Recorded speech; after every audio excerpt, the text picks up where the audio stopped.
Mario.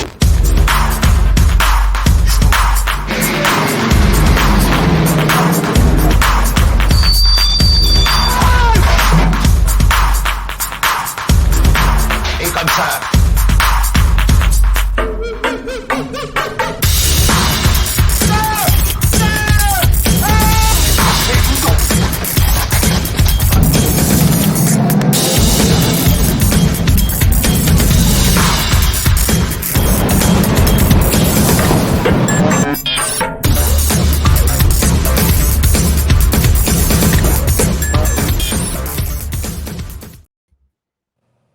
Yeah.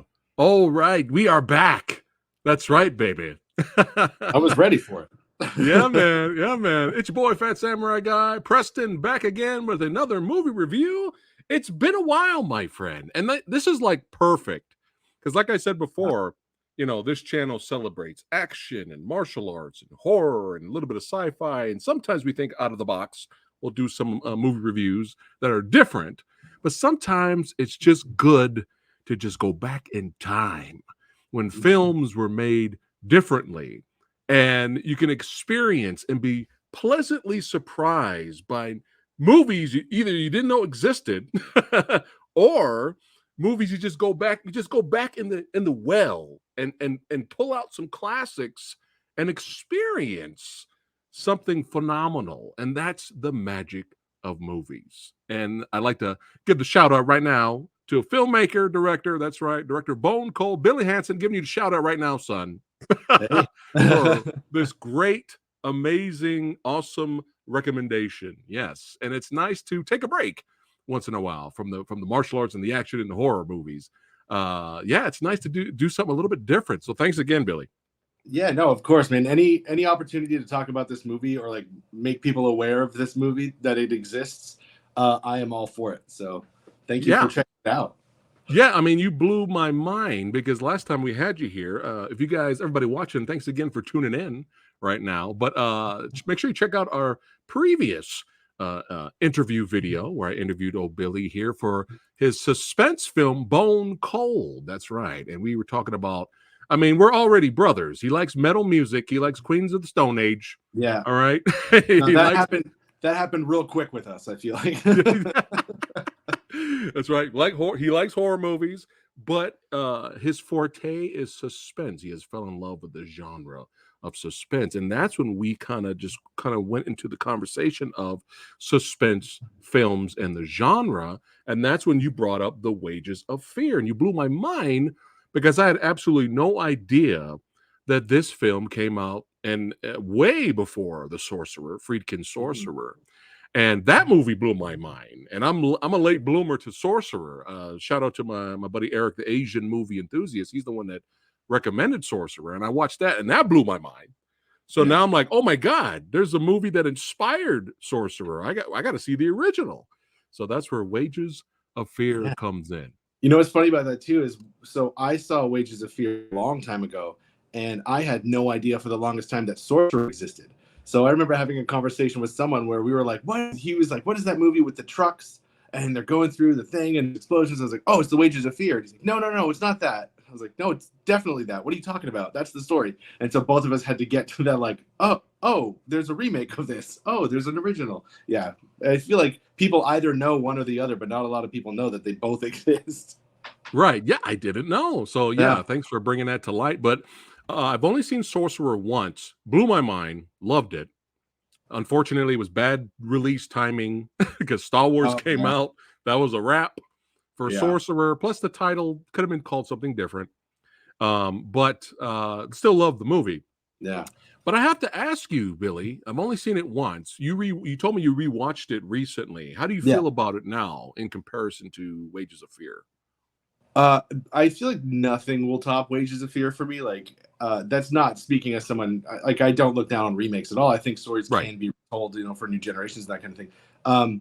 But, in comparison, Wages of Fear is like, whenever anyone asks me my favorite movie, that's my answer, hands down. And I mean, you it's got a the movie. poster right there in the back. I That'll blow do, you yeah, yeah, up. right there. That's awesome. Yeah, so I have it looking at me all day, every day. But yeah, that's like my pinnacle for movies. So when I saw Sorcerer, I was already very familiar with Wages of Fear. I had already read the book at that point too, because the first film is based on the book. And so I love Sorcerer. There's some incredible imagery in it, and there are some moments of just like sheer terror. Yes. And it's like the scene on the bridge of this whole thing just swaying and this crazy flood going on. Like that was in a time too when directors were just at the height of their power, and he was just kind of doing whatever he wanted. I think he was like fresh off The Exorcist, Yeah. and so they were just kind of letting him do whatever he wanted. He was doing all this dangerous stuff, but it really comes through. And then the last shot, or the last part of it, part of his trip where he's just carrying the one case and he's so weak and tired and like he could drop it at any second. And Yeah. it's just like so tense. And that stuff doesn't exist in Wages of Fear. But there's something about the Wages of Fear for me that just like sinks a little deeper. Like it sinks its teeth in a little deeper. And Gotcha. it's for me, that one was a lot more psychological. And that's what I really liked about it. As much as me and you are fans of Friedkin's work, I have to ask you, I seen like a posting that he stated that Sorcerer is not a remake. And I'm kind of like, Oh yeah. well, I don't know. I mean, what do you think about that? Is he? Yeah, I I don't mean, know. he was clearly inspired by it. Yeah, I mean, they very clearly diverted some things. Like they have Right. bandits in Sorcerer where they're not in the first movie, and yeah. So I don't know. I think I was reading up a little bit today about it. Actually, there may have been something tricky with the rights to the movie, but not to the book. So I think Oh, they were saying like, no, this is an adaptation of the book, and it's not okay. a remake of the movie. I think that's where they landed. I don't know if the rights got tied up or they just wouldn't give the rights or something, but I think the rights to the movie are held very closely. Okay. Okay. So that's probably what he meant. Was leaning toward more, Yeah, It has a more. different feel. It's a similar premise, but Yeah, it has its own different feel, different time. You know what I mean? It was made. yeah, So yeah, there is argument for that, sure, for sure. But yeah, before yeah. we dive deep into it, don't forget, guys, everybody watching right now, this will be all spoilers. I mean, the movie came out in 1953. We're So gonna walk through everything. fuck it. All right, we're doing spoilers, but we still recommend you guys watch it anyway, so you Yeah. can experience it for yourselves. Really quickly here, hold on. We got Brian Sanchez throwing it up. Thanks again for watching and tuning in, brother. We appreciate that. That's right. That's right. But really quickly, since I have you here, I got to get your opinion on this. Yeah. I have not spoken about this with anyone else, but I heard about it. I seen videos on it, and I'm a little concerned. So I Feel like have I know to what you're ask gonna you. say. Yeah, Yeah. you know exactly what I'm going to say, right? So I'm Yeah. sure you heard about Criterion Channel kind of taking out certain scenes from the French Connection because I guess it's owned by Disney too, I believe, Yeah. right? So yeah, I don't know if did you know that? I didn't know that actually. No, I thought you were gonna say Yes. something else, but I'll tell you about that in a second too. Okay, yeah. So Disney has already edited movies that appeared on the Disney Channel. That's bad enough, but Yeah. it's on their channel. But the fact that Criterion Collection, I mean, they're prestigious. Yeah. They're a I love prestigious Criterion. label. And they need to start releasing 4Ks though. But they're a prestigious label. But their actual, I don't know if you guys knew this, everybody watching right now, the Criterion Channel, the channel itself, where you can watch all of their movies, has started editing and taking out certain dialogue that may be offensive to today's audience. And I'm like, you can't do that for classic movies. It's called film preservation. Yeah. So Criterion is clearly going against what they stand for. And I hope this is the one and done thing. I hope they don't keep doing this with other movies. But Yeah. it was French Connection. They took out dialogue because somebody got offended. And I'm like, you can't do that. There's certain characters written a certain way because of a certain time. And you got to understand the context of that character, the context of that dialogue. Yeah. In that scene. You can't just remove it because someone's offended. And that's like, I hope that is not something that we will repeatedly see Criterion, dude. Yeah. Disney doing it for their channel is bad enough. It makes sense, right? Yeah. But yeah, I don't know if you heard about that. I didn't hear about the French Connection. There was something similar with Miller's Crossing, and I don't think that was like somebody getting offended. I think it was like a versioning issue where maybe they, again, like rights were funky or something like that, but they released like a shorter version of Miller's Crossing. Right. And I remember people being a little bit like, why did you guys do that? Like, I don't know why. So I don't. No, I hadn't heard about that with French Connection. Like, yeah, that stuff. If they're about film preservation, which I know they are, like, yeah, you got to preserve everything that's in there as it was. Yeah. You know? I think with the stuff that's offensive, I think just personally the way to deal with it is you say, yeah, that's pretty offensive. We don't do that anymore. we don't put that in new movies, and that's how it is. Right. But yeah, but it's like you don't take it out. No, you don't of the original movie. I mean, can you imagine if somebody went in The Wages of Fear and took out scenes from that? Because I mean, you can't. Funny enough, so in the 50s, this movie, The Wages of Fear, was banned in the States because it was like very anti-American, with the oil company coming in and sort of like taking over this town and, you know, exploiting workers and that kind of thing, exploiting the poor, and like very anti-American. So at first it was banned outright. And then when they finally like edited it heavily to take out all the anti-American stuff, and it was just like an oil company that was there, and they released it in the States. I've never seen that cut of it. I think that's like long forgotten now. Yeah. So funny enough, I think it was Criterion who maybe championed that original cut of it with all the anti-American stuff in it. Yeah, that's the Criterion we love and support. Yeah. So hopefully this new Criterion shenanigans will cease. But yeah, I just wanted to bring that up and get your thoughts on it. But yeah, Wages of Fear, 1953, directed by Billy. Henry George Clouzot. Yes, I'm having you do it. H.G. Clouzot, I think is how we went. Yeah. I'm having Billy do it because Samurai Guy's kind of botched the name there.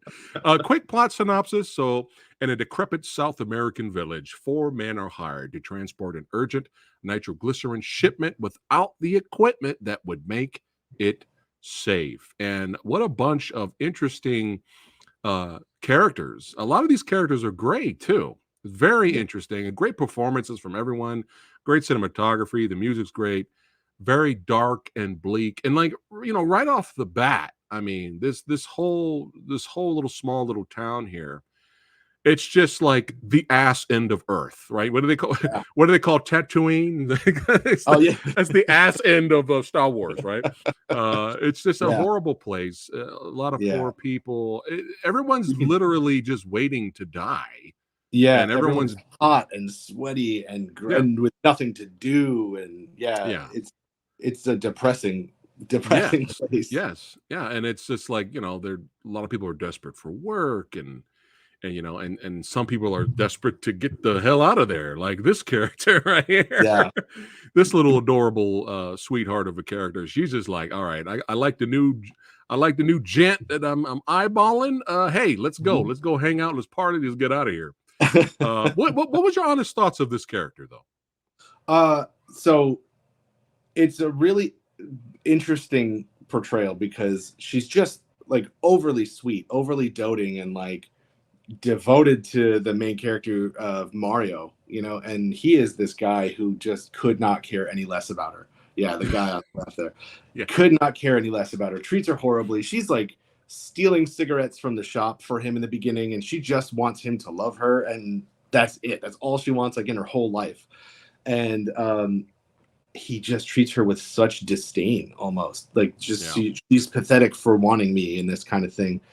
And but it speaks so much to his character that he's just so ready to get out of there, and he is so worried about himself and his own ambitions, and that he can't see, you know, this beautiful woman who other people talk about how beautiful she is, how much they want her, appreciate her, and he's just like, I don't care. Yeah, this guy is you know, gross. What is he on a bar where everyone goes, and he's just like objectifying her and being kind of gross about her, and wants her to himself, but you know, But yeah, it's heartbreaking to watch the way that they treat her. Yeah, It's like cleaning the floors Linda, I the whole believe time. Linda, Yeah, right? Yeah, who Linda's is the actually character. played by Vera Clouseau, who is H.G. Clouseau's wife. Ah, I think okay. I was thinking that's what that was his wife. Yeah, but she did a great job in terms of Yeah, acting in there. I felt sorry for a little bit. I was like, "Come yeah. on, I man!" mean, yeah. There's the scene where they're driving off, and she's like Yeah, clinging to his door, saying, like, begging him not to go because he's gonna die. And what's she gonna be left with? She's gonna have this. She's gonna be stuck in this town with everybody else, and he's not gonna be there. And yeah. With this it's asshole, yeah, yeah. stuck with this asshole here.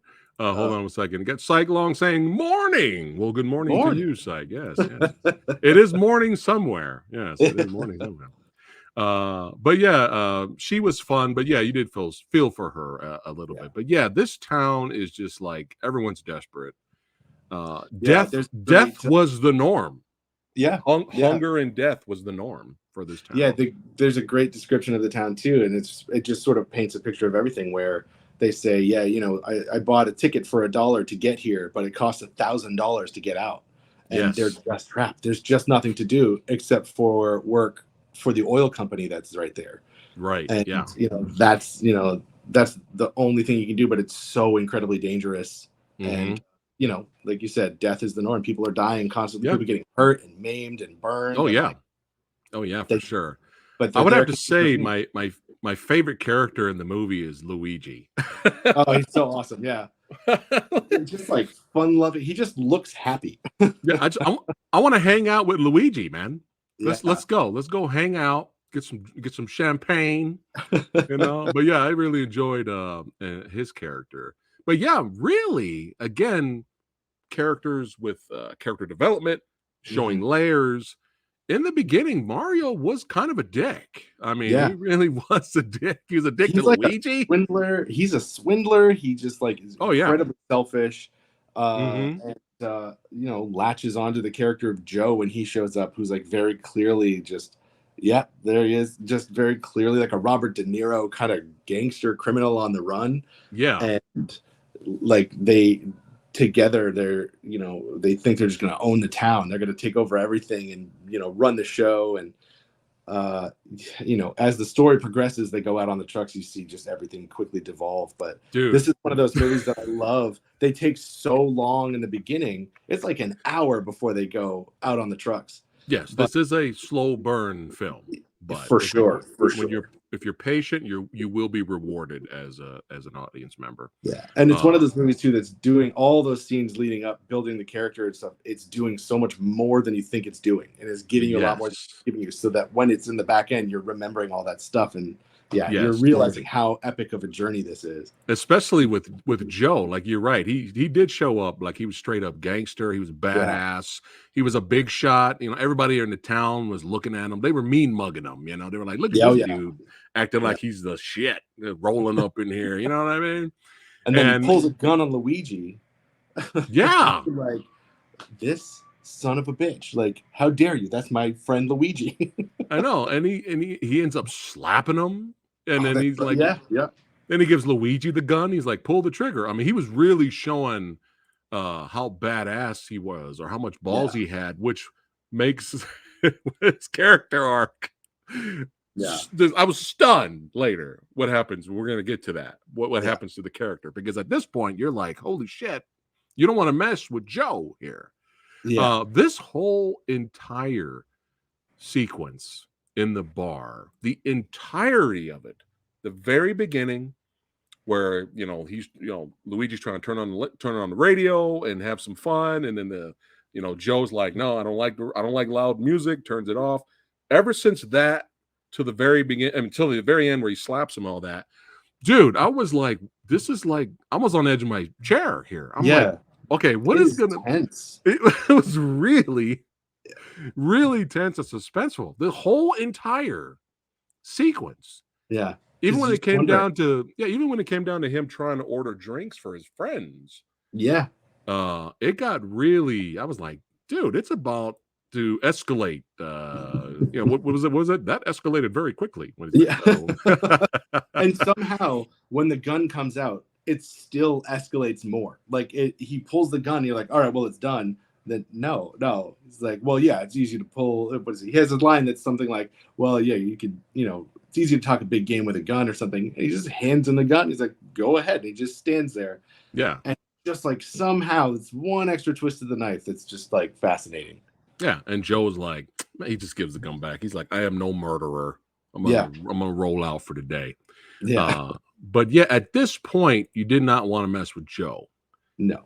He was the alpha in the room at this point of the movie, which blows my mind what happens later. So yeah, so talk about the explosion and everything going to shit.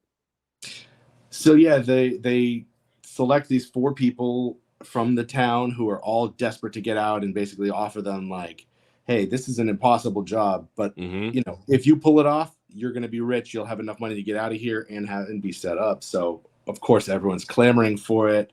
They, all the men in the town basically show up to do this thing, and they select 4 people. Joe has to worm his way in there because he wasn't chosen, but it's implied that he killed the guy or like because somebody Joe was not chosen because of what was the reason again? It was they told him he's too old. Right, which is funny because the other guy they chose looked older. Looked older, but I guess he had more experience. I think he actually was a truck driver, if I remember correctly. So yeah, and they did the test. They did the test runs to see if these guys are good at what they do before they selected them. Yeah, but then they go off of these trucks that are obviously too dangerous, filled with nitroglycerin. That if you bump it like that, it explodes and they all die. Yeah, that's right. They drop one little drop and it explodes in the room, and they just all freak out. And that's stuff you don't want to mess with. And they really make a meal out of that too, like loading the trucks. There's a dude that's just walking up right here, slowly, just stumbles for a second, and it's the smallest little stumble.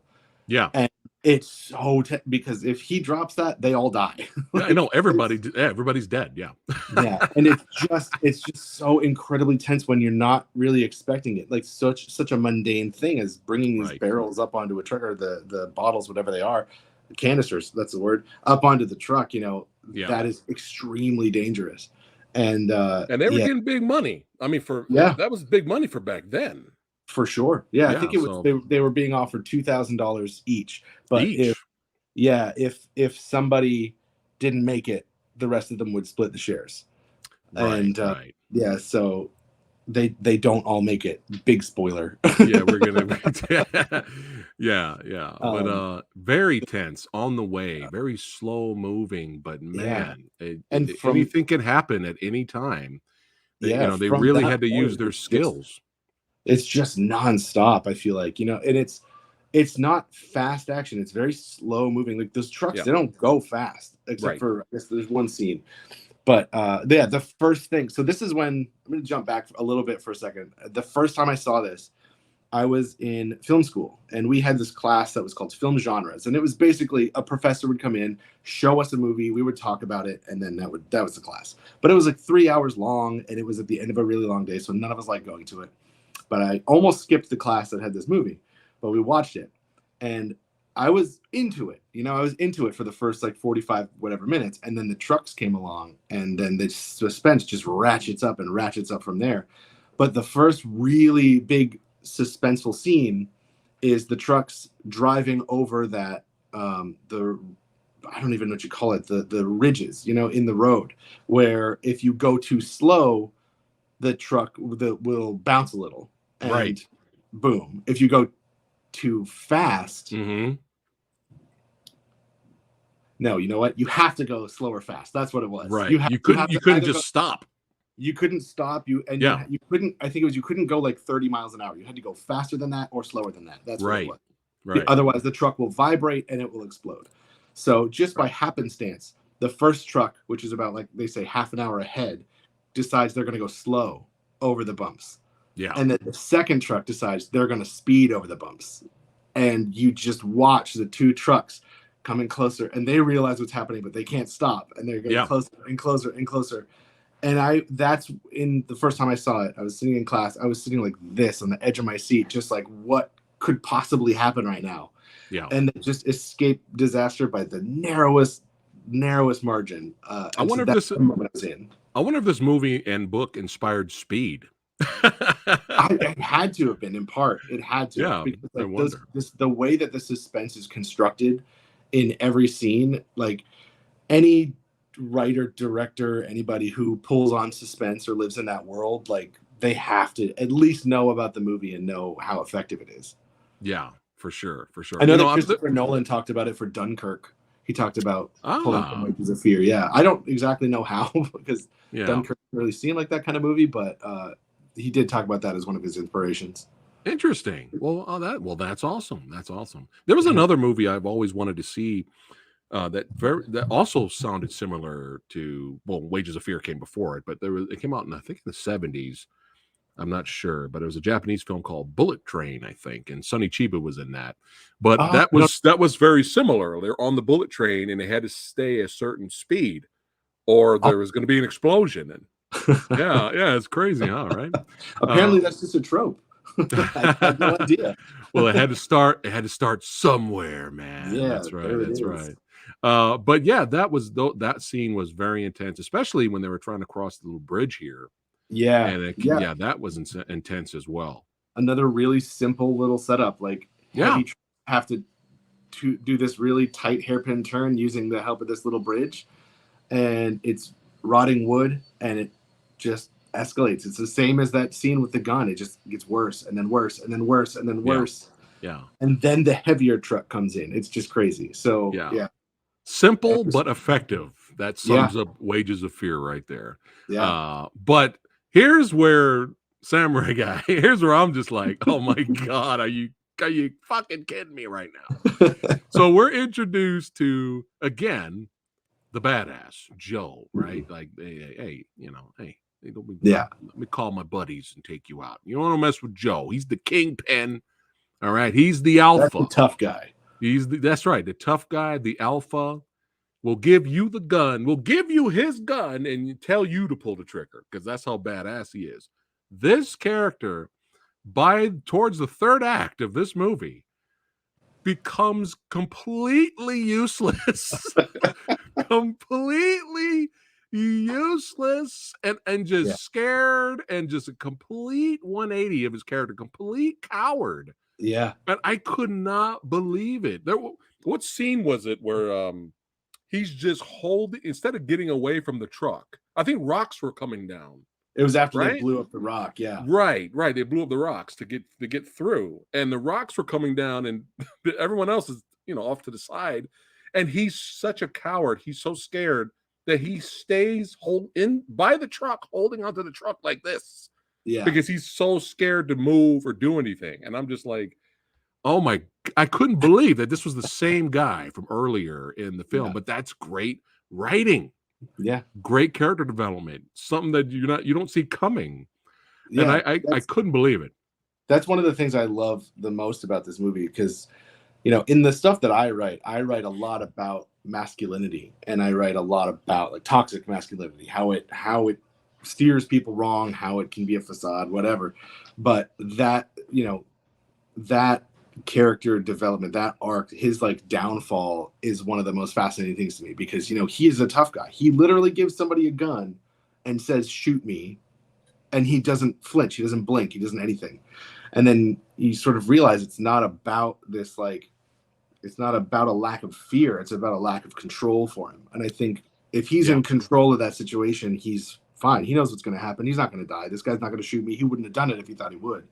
right. But it's when he's not in control and facing death, like, crumbles, immediately crumbles. And I just find that so fascinating. Completely useless. Yeah. I just got backed over. He's finding excuses for things. He's like, "Oh, it doesn't feel right. I don't like it. The brakes aren't working. This truck Yeah, is too old." And everyone's like, "Will you stop it? Like, they checked it. We're all in this. We have to do it. So yeah, go." And yeah. yeah, it's amazing to watch. I couldn't believe it. I was just like, you have got to be. I was watching this with my wife, and she said, "You have got to be kidding me." That's what she said while watching this movie and seeing how this character is like completely cowardly and useless. Yeah. But what I did enjoy was the other characters, the other drivers ended up kind of working together. Like it was a Hmm. little bit of a competition, but at the same time, they work together. And get good old Luigi there in the middle there. And Yep. I enjoyed seeing them bond a little bit because they're trying to, this is a dangerous job. They're trying to work to say, hey, we got to work together to get through this. And Yeah. especially the explosion sequence where they had to blow up the boulder in the middle. And then Luigi ran back to stop it because they didn't think they were far enough. I was Yeah. like, movie? Don't you kill Don't do Luigi. it. I was like, don't you do it. And then they know found too. the explosion happened. They found his body. Joe was Yeah. over there freaking out. He probably pissed himself. And then they found Luigi, but he was okay. They brought him to his feet and he was okay. He was okay. His ears were ringing, he said. Yeah. Yeah, at the time, Luigi was okay. Yeah. So the other character too is Bimba. I watched it again, yesterday, just to get it fresh in my mind. And his character is just like the coolest customer the whole time. And even back in the town, he's like fine. He's doing fine. He has work. He's still with everyone, kind of roughing it out, but he has work. And then he goes to the truck, and he's like the first one selected. He's just a cool customer, like the most even-keeled person who changes the least the whole time. And in that scene that you just showed, he's like shaving in the truck, and he has a line that's just iconic for me. He's like, well, if I'm going to be a corpse, I'm going to be a good-looking corpse, or something like that. Like the coolest foreshadowing the shock and terror that we're about to experience a couple of seconds after that scene. But you're right. He was very cool the whole time, in control, knew what to do. He's like, this is the situation we're in. This is what we're going to have to do. It was his idea to figure out a way to blow up the boulder. Otherwise, they were never going to get past. Yeah, and he was the one you see making all the small, tiny decisions to not, like, bringing a branch in to pour the thing down so it doesn't drip. Yeah. So we might as well get to it. But that's what makes this movie amazing. So again, we're all friends. We're all getting together. We all avoided Luigi avoided disaster. Luigi did not blow up. They blew up the boulder. They're all buddies. Even old Joe in the back now is like, they're, at this point, Joe and was it Mario? Yeah. Kind of getting along. Joe's calmed down. He's trying to be a little bit more useful at this point. And they're sitting in the car, hanging out. In the truck, hanging out. And then, it goes back and forth. Like Joe and Mario are talking in their truck. And then it cuts to, you said Bimba, right? Yeah. Bimba and Luigi in their truck, and they're talking. And then we have the line that Bimba says. What was it again? It's something along the lines of, like, if I'm going to be a corpse, I'm going to be a good-looking corpse. I'm going to be a corpse. I'm going to be a good-looking corpse. Right after that, it cuts back to Mario and Joe. And Joe's getting ready. Well, he's putting a cigarette together, I think, right? Yeah, he's rolling a cigarette in the truck.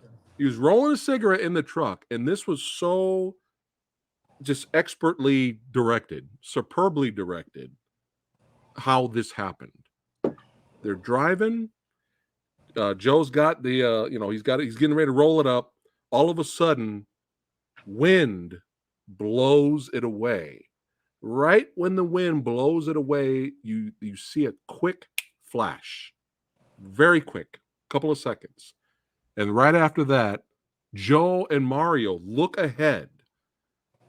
And they realize within a second that Luigi and Bimba are gone. Just like that. Mm-hmm. Right when the movie did such a great job setting it up, everything's going well. Yeah. Everything is smooth sailing, baby. And they're on a clear stretch of road. There's never an explanation as to how or why it happened. It just done. And oh my God, we were stunned. Like me and my wife over here, our jaws dropped. We were like, holy shit. It's devastating because you see in the distance and, like, obviously what happened immediately, and it's just like, oh God, your heart sinks. And then right after this line, after the line, in a flash, look at their faces. Like, they realize what just happened. They're like, oh my God, they exploded. Just like that. Oh my God, man. And it's fast. It's Wow. bold too for a movie in the 50s. And Yeah. I know it's French; they were a little more bold than we were, but Yeah. Yeah. you know, even for that, I think just killing your you know, two of the main characters off screen essentially in a Yeah. big way with no explanation, and Yeah. yeah, Yeah. it's Oh, shocking. but the wages of fear is not done. No, they're still We're twisting. not They're done. still twisting. Yeah, we're still going. So after this travesty, they come across the a big moat. No, what? No, the explosion Yeah, area. yeah. And go ahead and explain that scene. What's going on there? Yeah, so they're driving through the path, you know, that the other two guys are following. They get to where the truck exploded, and there's no sign of the truck. I think the only thing they find is Bimba's cigarette holder, Yeah. and they find this huge pit that is filling with oil because the explosion burst one of the pipes. And so they're just sort of looking at this pit, this huge, like, growing pond of oil. Yeah. And they go, well, we got, there's no way around it. You know, it's a path through the trees. They can't cut around the trees or anything. So they got to go straight through it. And yeah, that leads to, you know, one of the most terrifying scenes of the movie for me. And like, Yeah. honestly, visually, one of the most fascinating too. Yes. And essentially what they have to do, they have to drive the truck really slowly through this pit, and they don't know how deep it is. So And they can't stop they can't because if stop. they Yeah, stop, they'll start sinking. they'll start singing, they'll get stuck, and they won't be able to do anything. Right. And so Joe gets out of the truck, walks through the pit, sees what's in the way, and he starts clearing this huge tree out of the way. And he's saying, "Stop, stop, stop!" And you know, Mario's behind the wheel, like, He I got can't stuck. stop. Yeah, Yeah, Joe got stuck. He couldn't move. yeah. Yeah. And then yeah, his leg gets stuck, gets caught. He's in the path of the truck. Truck cannot stop, and you know where it's going. But it just, like, you're watching Joe freak out because he knows where it's going, Yeah. and you just see it. The truck has to run him over. It runs over his legs, Yep. and you know Joe is in the oil, and so he's just completely covered in black, and it looks just crazy and surreal and nightmarish. And Mario, I was struck by this last time watching it. Closes his eyes and Yeah. just goes over because he knows he can't stop. Yeah. God. And it's Joe's like screaming in pain, and yeah, it's horrible. Yeah, this was Ugh. crazy, man. Yeah. Like it was just like, damn, you know, there was nothing he could do, you know. Nope. No, Of course Joe was still mad at Mario. He's like, you kept driving. It's like, well, what are you gonna do, right? You know, and even and he still had to come up with another way to get out. They still yeah. he Oh still yeah. couldn't get He couldn't come up the whole way, so he still kind of got stuck. Yeah, it's just a terrifying, horrifying. I mean, that's pure horror to me. You know, just the look of it, the feel of it, the sound of it. You know, Yeah. it's the huge sound of the engine coming closer and closer, and then when he finally pulls Joe out of that pit of oil, you see his leg is just all mangled. floppy. Yeah. Oh yeah. And first That's of all, pretty violent awesome for back effect. then. Yeah. Yeah, I was it's surprised. I wildly was like, violent. wow. Yeah. There are rough. a few movies from that time. Like every once in a while, there's an effect that I'll be like, "Oh God, ow!" Like that got me. That's definitely one of them. His leg being all floppy outside, out of that pit. But yeah, pure horror, pure horror. Yeah. And you know, they make it out barely, and this was a great performance. You know, from Mario. And this is where, again, character arc. Our badass turned into a coward, but then went back to, you know, being useful again. But unfortunately, he does not make it. But the performance from the actor that played Mario, he's trying to keep Joe awake. Mm-hmm. And you can tell he feels bad for Joe. You can tell he kind of cares for him. But earlier they were fisticuffs. Earlier he wanted to kill Joe earlier. But again, character arc. You know, this guy went from being a complete asshole, only cared about himself from the beginning of the movie, and then by the end, you know, he really has grown as a character, showing a little bit more emotion, helping others, and then, you know, trying to save Joe and keep him alive while they're, you know, getting close to their destination. But unfortunately, Joe does not make it, and now Joe is gone, And then the Wages of Fear says, "Oh, we're still not done." Wages of Fear says, "Fuck you for thinking it's gonna go well." Yeah, you think we're done? Hold my beer. Hold on. Yeah, and Joe's death too was like traumatizing for me the first time I watched it, because it's, you know, the movie in a lot of ways has this very nihilistic approach to things, and the meaningless nature of their deaths, and you know what they were striving for and all that. But the line Joe says as he's dying, you know, is, "There's nothing, there's nothing," and then he dies, and then they get to the place seconds later, and it's just, ugh. And Again, he's yelling. You know, Mario's yelling for him to stay awake. You know, he's Yeah. trying, and he barely made. I love how when he finally makes it, you know, they welcome him in, and Mario just collapses. Yeah. He gets out of the truck, he starts walking, and he just falls over because he's exhausted. And that's more beautiful imagery too. That reminds me a lot of what is the Paul Thomas Anderson movie? Oh, There Will Be Blood, with the fire on the oil pits and stuff. Like, just some beautiful imagery of that. Another classic. Yeah. I drink it up. Yeah. Don't get me started on that movie. That's another mind-blowing movie right there. Yeah. But again, Wages of Fear says we're not done. We made it to our destination. We're still not done. So our lead here, Mario, gets paid, you know, was going to be escorted back to the town. The boss had it planned for another driver to drive him back. And he decided not to do it. He kicked the other guy out. He's like, "I don't feel comfortable with somebody else behind the wheel unless I'm behind the wheel." Yeah. So Mario gets behind the wheel, and he's driving home. The town hears of Joe made it, and he's got paid. Everybody's celebrating.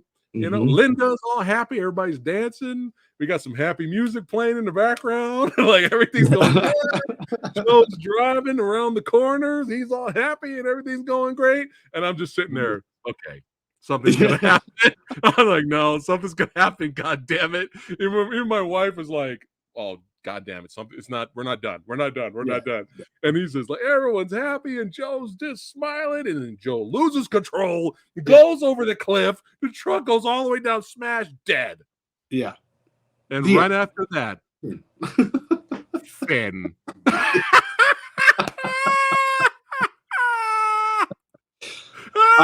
I will admit, the first time I saw that, I laughed a lot, because I was like, "Wow!" Well, I laughed we too. Did that? Like, I laughed too. Yeah, I laughed too, but I was still in shock. Oh yeah, no, it's bold. It's very. My first thought was, well, that's very French. That's very French. And so, yeah, but they couldn't let him get out of it. You know what I mean? Like, the story itself, the way that it's told, like, everyone is their own undoing. You know, and I think it's really interesting. And every iteration, you know, the book, Wages of Fear and Sorcerer, no one lets Mario get out of it. You know, he survives the drive to be killed by something else. And I think his own okay, so spoilers for Sorcerer. Sorry. Oh, sorry. No, it's fine. It's the same movie, even though Freakin' says it's not. It's different. It's different in places. So a lot of people debated that the ending of, I can ask you, since you got a chance to rewatch it again, that the ending of Sorcerer was kind of open-ended. You don't know what happened to Mario, but I could have swore I heard a gunshot. So the couple of guys, he was in there, he was in the bar dancing with a female, and then these dudes that were looking for him pulled up in the car. They got out, they went in, and I could have sworn as the camera pulled away before credits, I could have sworn I heard a gunshot. But I'm not I didn't positive. notice it. I didn't notice it. I mean, I assumed that there was a gunshot. Yeah. You know, in the context of the story, I assumed. Right. If you didn't hear a gunshot, it was right after they cut to black. Right. I thought I heard a gunshot. Maybe right after the gunshot, if they just said Finn. Then, and you see his hand fall. Yeah. Then we would have known. We would have known right off the bat. But yeah, phenomenal movie, man. Just it scratches the suspense itch. Just wonderful slow burn done right, rewarding the audience, terrorizing the audience at the same time. But we love movies like that. They're fun. Yeah, it's so rich with subtext and meaning. It's just like the way it's written is beautiful, you know, and the way it's performed is perfect. And but they're really bold with it. Yeah, when Mario was driving home, man, I was like, stop that. Stop that. Stop that. You're Stop having too much fun right now. Yeah. Happy music was playing.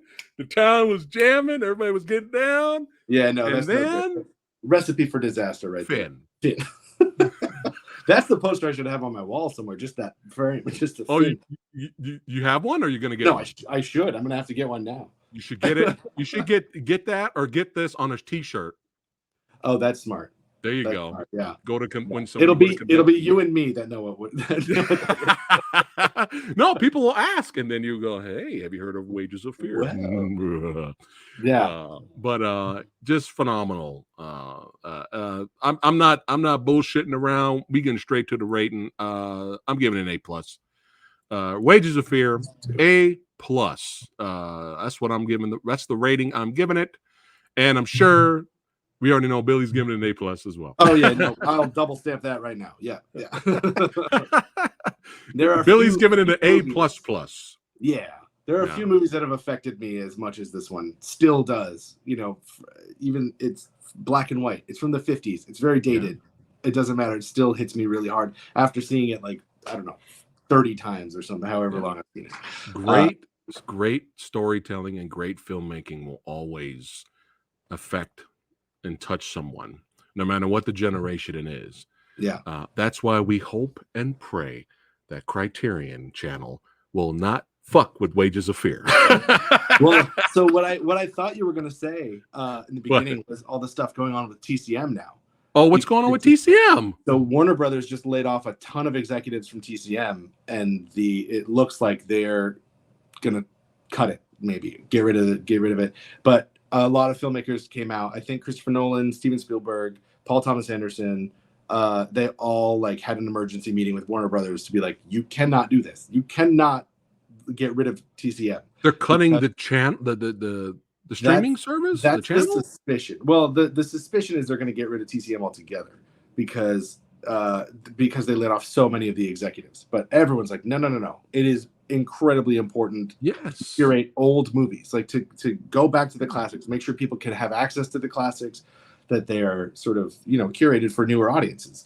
Because I had that class to put this movie in front of my face and be like, you have to watch this, and then threw me away.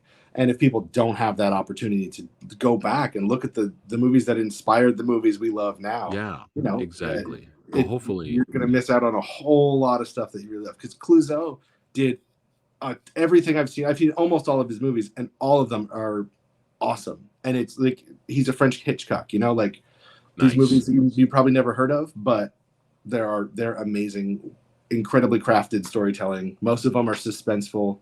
I'm going to be checking out a lot of his other stuff now that you hit me up to the guy. Extremely talented. But again, Wages of Fear, A+.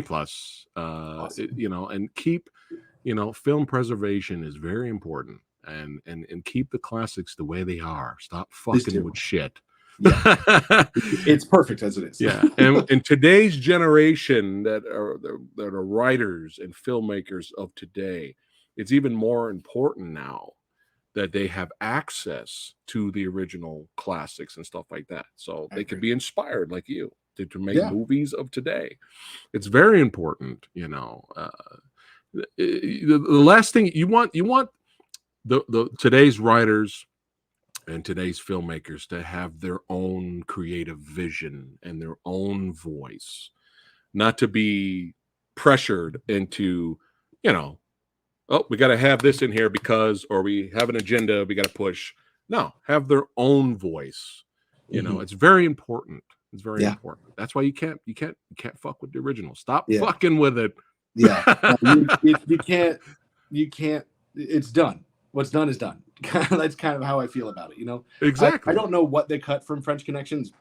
A slew of things they probably could have cut out of it. Yeah, but like, I mean, that movie's fantastic. It's perfect because it is what it is. You can't really go back and undo stuff. Yeah. You know. Yeah. So I agree. I totally agree. Yeah, leave the classics alone. There's a reason why they're called the classics. Correct. But yeah, man, this was a blast. Thanks again. This was a great movie recommendation, and I loved the film. A plus, and Good. my wife loved it. And I'm yeah, glad you man, liked it. I would have it felt was bad you, if you you didn't like know it. you know what our reaction was when we got done watching it. When we got done watching it, we sat there and we were talking about the film a little bit, but we both looked at each other and we both were like, we took a breath. We went, it's so nice to sit down and watch a great movie. It really is. It really Because is. it's you know, I don't want to beat a dead horse, but there's a lot of recent films that have kind of just been meh. A lot of recent movies, big budget AAA films that have kind of just been eh. Yeah. Kind of been a lot of disappointing, a lot of disappointments, and we're just kind of like, thank God, like we had to take a breath. We're like, yay, great movies still exist. They're still out there. And it was so nice to finally sit down and watch a great movie. Eventually, we're going to get to The Flash. Eventually, we're going to talk about Evil Dead Rise. We're going to get to all that stuff, right? Yeah. But it is nice to sit down and be like, yay, there's still hope. There is. And we, like, people knew how to do it then. We should be able to do it now. Exactly. Like, I think that's a nice, refreshing thing when I watch an old movie like this. I do kind of miss that feeling too. Yeah. I think most times if I sit down to watch a newer movie, not really expecting that same thing. And to be fair, it's like we know that's a classic. Obviously, it's a great. It's right. Stood the test of time for a reason. But yeah, there aren't a lot of movies even striving for that anymore. There you go. Well said. Well said for Mr. HANSON. So yeah, man, A plus, loved it. I would love to do more movie reviews with you in the future. Whenever you have some free time, well, hopefully Billy will be a regular here on the channel. Yeah, this man. is a second home. So yeah, man, I could do this all day. Yeah, man. And don't forget, guys, thanks again for watching. Don't forget to like, share, and subscribe to the Old Samurai Guy. Share this video. Spread the word. Great films are still out there. They still exist. Yesterday I did a live Q&A. I was hanging out, just talking movies, and we were all over the place having fun. And somebody said, people still watch silent movies? And I was like, yeah, you'd be surprised, man. Nosferatu, Cabinet of Dr. Caligari. There are some great silent movies out there.